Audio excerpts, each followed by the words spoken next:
Hola Álvaro, ¿cómo estás? Bueno, yo vengo recorriendo obras, así que estoy con una vestimenta menos formal que los amigos. Eh, ¿Cuánto tiempo hay? 20 minutos. Y la idea es que hable, ¿hay preguntas? No. Bueno, entonces me pongo el cronómetro. Yo traje cosas para hablar 1 hora y media. Pero creo que estamos todos ultra insertos de coyuntura y la coyuntura es muy desafiante y la realidad que a veces nos abruma. Y lamentablemente solo pude escuchar el final de la presentación de Álvaro, pero Argentina tiene múltiples desafíos, un país que los últimos 70 años, la brecha que tenemos con el mundo desarrollado y no tan desarrollado se ha ido ampliando de una forma escandalosa, problemas totalmente resueltos por casi todos los países del mundo. Nosotros estamos atascados, la inflación, cuando vemos la evolución de la pobreza en China, en Chile, en Perú, en Argentina, lamentablemente venimos fracasando sistemáticamente.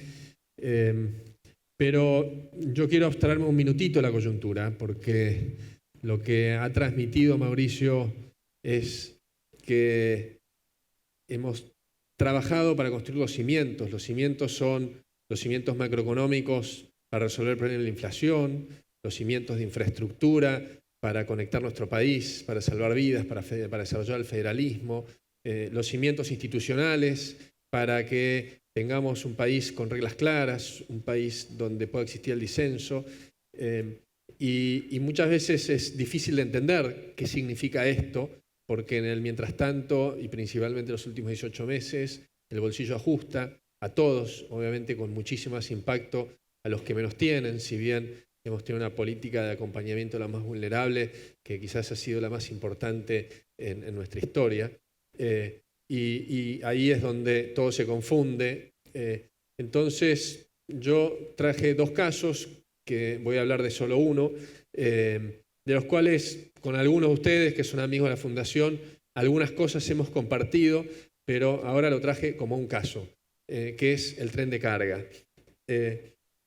El tren de carga, empezamos por una serie histórica y lo que muestra para mí, el tren de carga refleja un poco el desafío que tenemos como país.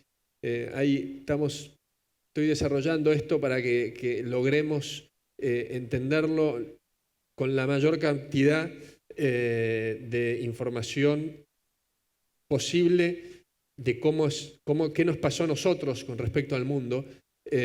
Pero acá vemos que el récord histórico de carga en nuestro país fue en 1936. ¿Sí? Imaginemos cuánta era la mercadería que se transportaba en 1936, donde en Argentina entiendo que prácticamente no había ni siquiera autos.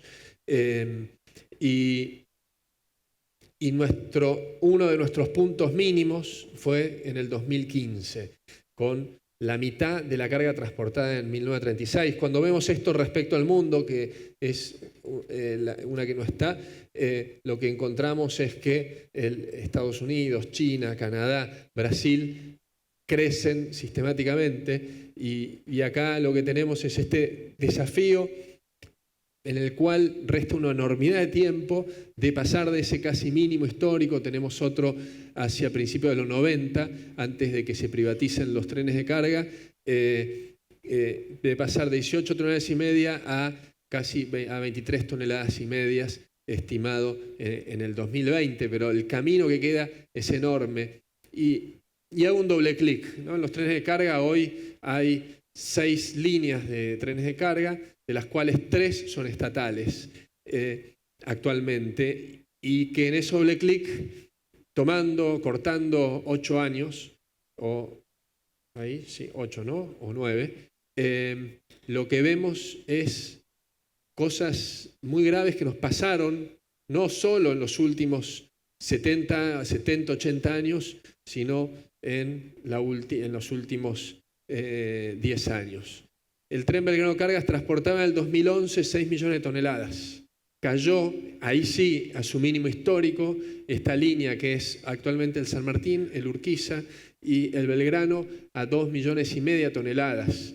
Este año estamos llegando a las 6 millones de toneladas, septiembre cerramos con 630.000 casi toneladas, que eso da un anualizado de 7 millones y pico, y el año que viene vamos a llegar casi a las 8 millones de toneladas.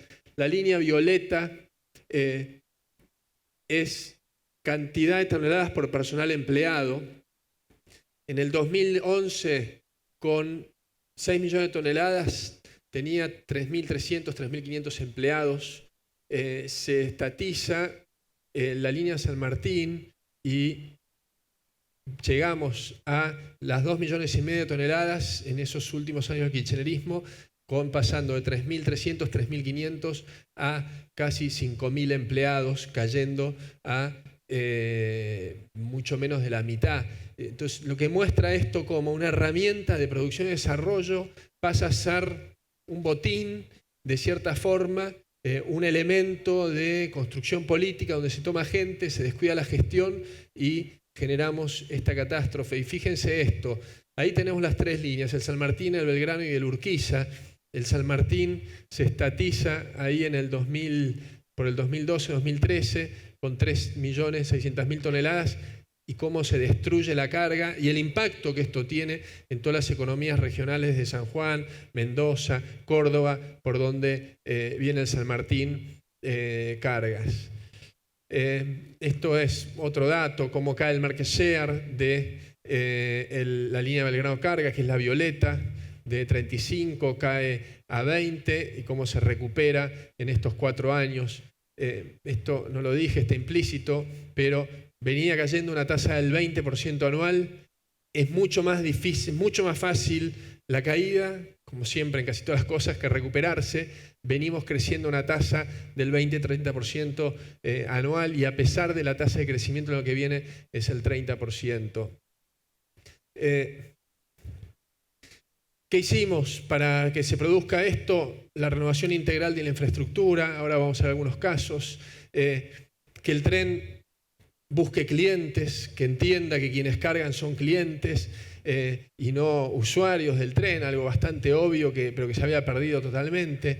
Invertir fuertemente en tecnología y gestionarlo, algo que en Argentina empresa pública y gestión profesional están sistemáticamente disociados. Puedo hablar de Intercargo, la empresa de Rampa, cómo se manejaba como un coto de la Cámpora, Aerolíneas Argentinas, lo mismo. En el caso del Belgrano, la operadora ferroviaria SOPSE. En todos los casos, la política o la mala política inunda esas organizaciones con ninguna gestión, sin gerenciamiento profesional, sino con amiguismo, partidismo y con los resultados que lamentablemente conocemos. Cuando una empresa pública tiene que ser igual de gestionada que una empresa privada, no necesariamente un modelo es mejor o peor que el otro, sino que el problema de la empresa pública es cuando no es gestionada profesionalmente. A partir de esto, el modelo de gestión, no había presupuesto, no había control de gestión, no había control de inventarios, no había inventarios unificados. La primera reunión que yo tuve con el CFO, que se mantuvo de la gestión anterior, en general mantuvimos las segundas líneas y los fuimos evaluando, algunos quedaron, otros se fueron. Cuando me presenta los números, que no los tenían, así que los armaron, me presenta que ganaban plata. Yo sabía que no ganaban, ahora se los voy a mostrar, pero ellos tomaban el subsidio como un ingreso. Digamos. El subsidio era un ingreso, el cuadro de resultados le da positivo, no había nada con qué preocuparse. Los códigos de ética, de buen gobierno corporativo, todas esas cosas no existían. El nivel de ausentismo era escandaloso, lo bajamos del 28% al 5%. Trabajamos con los sindicatos de que había conductores que por distintas razones hacía tiempo que no podían conducir y seguían en la empresa y limitaba el ingreso de nuevos conductores. Cambiamos absolutamente todo eso. Se estaban trayendo locomotoras, no estaba planificando los conductores. La capacitación lleva un tiempo. En el año 2015, este sistema que tiene 3 ramales, miles y miles de kilómetros, el control de la flota el centro de control se manejaba con imanes que se iban moviendo las locomotoras, es decir, las formaciones, con envío que se mandaba vía teléfono. En la mayoría de estos lugares no hay señal. Tengan en cuenta que estamos hablando de una infraestructura ferroviaria que son única vía, en general las vías de carga, con punto de sobrepaso. Por lo tanto, es fundamental saber cuándo están los trenes, los permisos de paso, que no tenían ni cuentakilómetros los trenes, y en la mayoría de las vías había una limitación de velocidad de 12 kilómetros por hora, por lo tanto tenía que intuir, por eso había 2 descarrilamientos y medio por día. Bueno, hoy todo el sistema está monitoreado vía GPS, con información en tiempo real para el conductor, para el centro de control. Se saben dónde están las locomotoras, dónde son los límites de velocidad, etcétera, etcétera. Esto, digamos, nunca existió en Argentina, es uno de los sistemas más modernos que hay. Se puso en 2 años. ¿Cuál era esta situación? Que según el CFO anterior ganaban plata. Los salarios eran el 234% de los ingresos están en verde, eran de 2.000 y pico millones de pesos. Los salarios, estos todos valores 2019 para poder comparar, eran 6.000 y pico millones de pesos, tenía casi 8.000 millones de pesos de déficit. Tengan en cuenta que aparte del verano de cargas hay 3 empresas privadas, las 3 ganan plata, ganaban plata. Acá esta empresa estatal perdía 8.000 millones de pesos. En esta mirada de que el gobierno nacional es un barril sin fondos y bueno, tomemos gente, total, digamos, algo terminará pasando, esto alguien lo terminará pagando. La mirada de aerolíneas muchas veces es exactamente la misma, la mirada de los fondos públicos muchas veces es la misma. En esta transformación que hicimos, el presupuesto para el año que viene, los ingresos aumentaron, se multiplicaron, ahí ven, de 3.000, más que se duplicaron. Los salarios, que eran el 234%, hoy los ingresos del tren alcanzan para pagar los salarios, que es algo obviamente que está lejos del óptimo, pero que está muchísimo más cerca del equilibrio, y ese déficit de 8.000 millones de pesos se redujo a 3.000 y pico, que sigue siendo un problema porque lo financiamos todos nosotros con nuestros impuestos, pero estamos en camino a hacer sustentable el tren de carga. La infraestructura, como dije antes, es otro de los ejes. Línea celeste, acá tenemos ahí abajo Timbúes, en el puntito rosa. Línea celeste es todo lo que ya renovamos. Estamos llegando ya casi a los 900 kilómetros de vías terminadas. Las rosa es la fucsia, es lo que está en obra. La naranja es lo que está proyectado y negro lo que está en licitación. Esto era como estaba la vía. Por acá circulaban los trenes, esto es la obra que se hizo. En Argentina no había constructoras con capacidad de renovar infraestructura ferroviaria. Muchas de las empresas, acá está el cónsul de España, fueron españolas con equipos traídos de estos países porque acá hacía décadas que no se hacía obra ferroviaria. Este es el ramal C8 que está ahí en el límite de Salta, Tucumán y Santiago del Estero.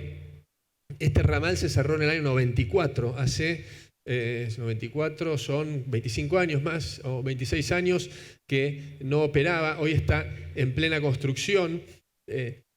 Operaba el tren por otro ramal que es totalmente con ningún sentido. Esto evita que el tren pase por la ciudad de Tucumán. Por primera vez en Argentina operamos un tren de 100 vagones. Ya hicimos las pruebas, ya están las autorizaciones. Yo tuve la suerte de subirme a ese tren. De Joaquín B. González a Timbúes, que son 1.200 kilómetros. En el 2015 el tren tardaba 15 días. 15 días en hacer 1.200 kilómetros. Hoy tarda 7 días. El año que viene...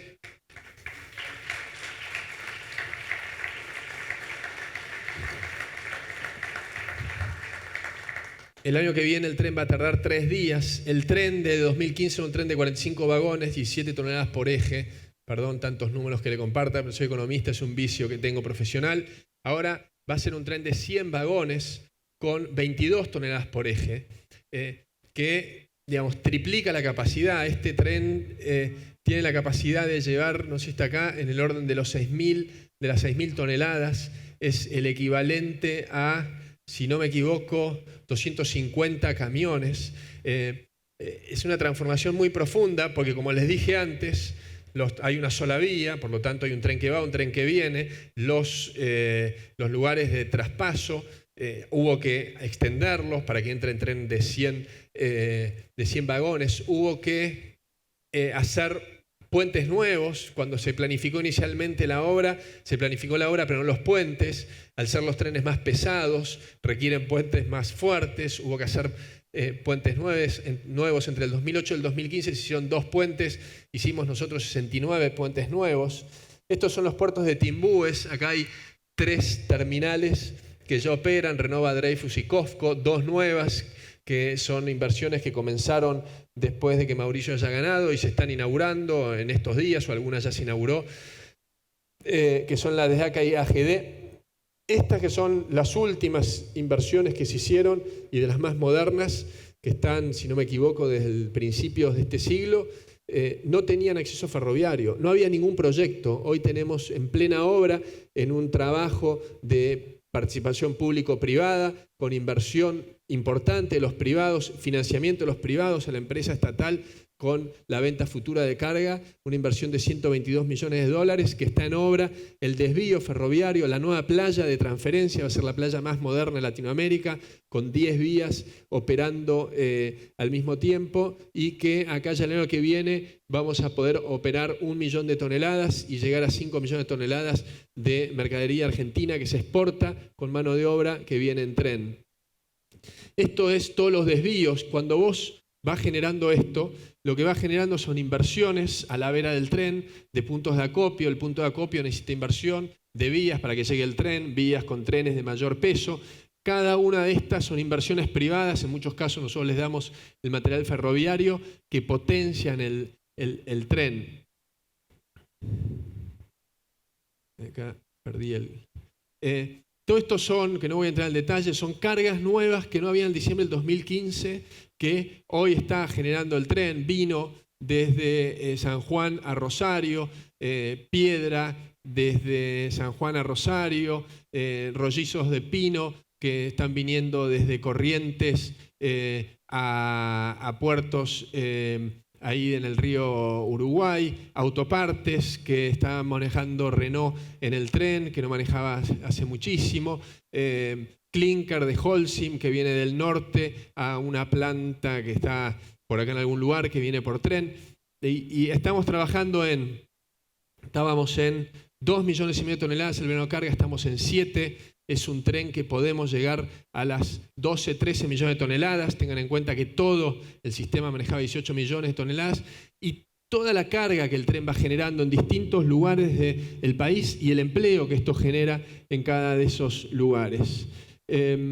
Acá tenemos, digamos, casos de éxito del tren, de lo que va generando. Acá son los ingresos al puerto, al puerto de Rosario. Acá tenemos otros casos. Esto es una operación mixta muy importante que nunca se había hecho entre Belgrano Carga y NSA para el transporte de maíz y soja. Esto también ha requerido mucha articulación con los sindicatos porque era muy rígido todo el sistema y hemos logrado irlo flexibilizando. Acá tenemos lo que se está moviendo en el tren desde San Juan, de piedra y materiales de minería que se generan en San Juan. Pero lo que decía al principio de la introducción, este es un largo camino. No, fueron décadas de cero inversión en los trenes. Se requiere en el orden de los 10.000 millones de dólares de inversión solo para recuperar las vías troncales.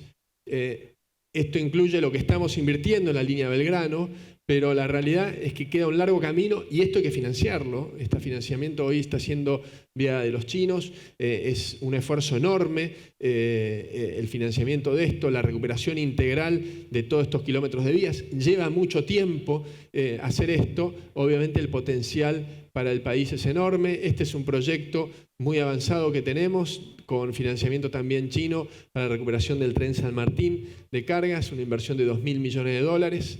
Este es el proyecto del tren norpatagónico, que bueno, los ruidos financieros de este último tiempo le han afectado, pero es muy importante para el desarrollo de Vaca Muerta. y esto es para terminar, llegando a los 19 minutos, y en el marco de este congreso que es Economías Regionales, Provinciales, ¿no? Congreso de Economía pensando en las provincias. No es que Mauricio, nosotros tenemos una pasión especial por el tren, sino que el tren es un instrumento, es una herramienta. El tren es quien ha desarrollado miles de localidades a lo largo y ancho del país. El tren es el que ha generado la construcción de un país enorme que se fue desarrollando con argentinos visionarios de hace 100 años, 100 y pico de años, que hicieron vías como la vía que está ahí a la vera de la Ruta 7, en la cordillera, yendo a Chile, que es una obra de infraestructura tremenda, que hoy la vemos con envidia, que no se usa más, del 80 y pico, porque es otra de las tantas que dejamos de cuidar. Pero el tren es quizás el mejor ejemplo de cómo hemos descuidado nuestro federalismo. Ese productor de Tucumán, de Salta, del Chaco, de Jujuy, ese desarrollo productivo de San Juan ha perdido oportunidades por los costos de logística, que en Argentina son enormes y que sin tener el tren son muchísimo más grandes por las distorsiones que tenemos. Eso es lo que ha hecho que un tucumano no tenga oportunidades en Tucumán y se venga al Gran Rosario con los desafíos que genera esa necesidad de generar oportunidades y empleo en las grandes urbes como puede ser Buenos Aires, Rosario y Córdoba. Es muy estructural esto. Esto resuelve, o es uno de los elementos importantes que resuelve estructuralmente la posibilidad de mejorar la logística, el transporte de cada una de esas economías regionales. Esto genera, obviamente, un montón de gente empleada en recuperación de miles y miles de kilómetros de trenes en todo el país. Y esto es federalismo en serio, no el federalismo de verso. La otra presentación que tenía es cómo estamos trabajando integralmente para recuperar la Ruta 7, desde el túnel de Cristo Redentor en la montaña, en la cordillera, hasta el Paseo del Bajo, pasando por 1.200 kilómetros de ruta y autopistas que estamos construyendo. Cada uno de estos proyectos muestran cuál es la intención de nuestro gobierno, qué es lo que estamos haciendo y por qué. Y lo que estamos haciendo es esas transformaciones profundas que lamentablemente no se ven inmediatamente y por eso también nunca se han hecho, que son la vía, la herramienta para generar las oportunidades de desarrollo de todo nuestro país. Esto lleva tiempo, requiere esfuerzo. Lo que sí quiero transmitirles es que nuestra intención es esa, en cada una de esas cosas que hicimos. Como puse el ejemplo del tren de cargas, puedo traer 100 ejemplos, con todas las dificultades que tiene en una Argentina donde siempre hay una máquina de impedir. El ejemplo de la revolución de los aviones es otro, el palomar que vivimos ahora con restricciones de horarias, digamos, cosas que no pasan en ninguna parte del mundo a este nivel, y acá en Argentina nos enfrascamos en esas discusiones que quitan energía, limitan el desarrollo, complican a la gente, destruyen empleo, pero sabemos que para sacar adelante nuestro país con estos 70 años hay que dar esas peleas, hay que darlas con mucha convicción, es la convicción que tenemos, y si tenemos la oportunidad, la confianza de ustedes, de la mayoría de los argentinos, vamos a hacer estos 4 años y cada una de estas cosas que fuimos haciendo van a ir dando sus frutos, y esa Argentina que sabemos, que tenemos, que soñamos, que en el mundo ven con la altísima potencial que tiene, pero cómo ha ido de fracaso en fracaso, sorprenderemos al mundo, nos desarrollaremos y seremos el país que podemos ser. Muchísimas gracias.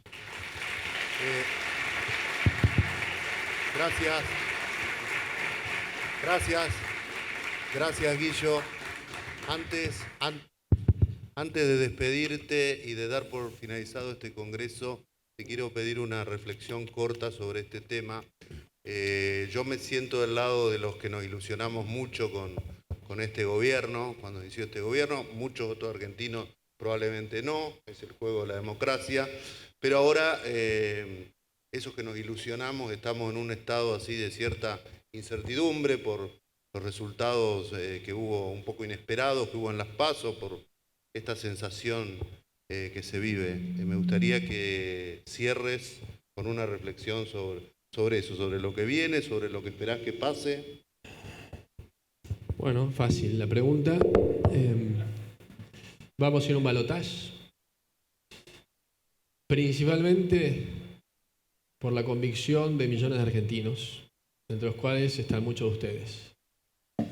Increíblemente, mágicamente, esta elección es de abajo hacia arriba. Yo me encuentro que muchos argentinos tienen mucha más convicción que muchos funcionarios, porque sienten, viven cada una de estas cosas que hicimos. Sienten el clima de libertad que hay, sienten lo que es el federalismo, sienten lo que es un gobierno que pelea en serio contra la corrupción, donde la transparencia es un valor en sí mismo, sienten lo que es el drama del narcotráfico, de la delincuencia y cómo los gobiernos o eran socios o miraban por otro lado. A mí me impacta profundamente crecientemente en el contacto con la gente. Estuve en las 3 primeras marchas, no pude estar hoy en la marcha que había saliendo de Esperanza. Gente que le transmite a Mauricio, que se acerca a mí y nos pide no nos dejen solos. Digamos, es muy profundo y te genera una enorme responsabilidad, porque la realidad es que el poder en Argentina ha tenido un trágico desvío en beneficio para los que usaban el poder y en una impotencia y en sentirse totalmente sin ningún resguardo respecto a quienes te gobiernan. Entonces viene el delegado del sindicato de camioneros y te dice, si no pagás tal cosa, no sacás un camión. O viene el delegado del sindicato de Hermes Juárez y dice, si no hacemos esto, te paro el puerto. O el de la UOCRA y te para la obra y estás totalmente desamparado, y eso lo sufren principalmente las empresas chicas, las empresas medianas, lo sufre la gente, y así puedo dar un montón de ejemplos de cómo hemos ido quedando desamparados, y por eso siento, porque se vio en el gobierno de Mauricio algo totalmente distinto, porque son millones los que valoran la intención y porque confían en que vamos a estar mucho mejor en los próximos 4 años, porque vamos a estar mucho mejor en los próximos 4 años, porque vamos a estar como Argentina muchísimo mejor que si gobierna el kirchnerismo, y lo vimos con lo que pasó a partir del 12 de agosto, porque lo que hicimos vale la pena, porque hicimos lo que había que hacer para hacer las transformaciones profundas, descuidando la clase media y teniendo que tener mucho más atención en eso claramente, y ha sido un aprendizaje y que se va a rectificar, y eso que viene de abajo hacia arriba va a permitir con mayor participación, va a permitir con mejor fiscalización, va a permitir con gente que votó dándonos un mensaje pero no quiere que vuelva el kirchnerismo, que vayamos a un balotaje. En el balotaje es otro partido y el balotaje lo vamos a ganar. Muy bien, muchas gracias. Gracias, Guillo.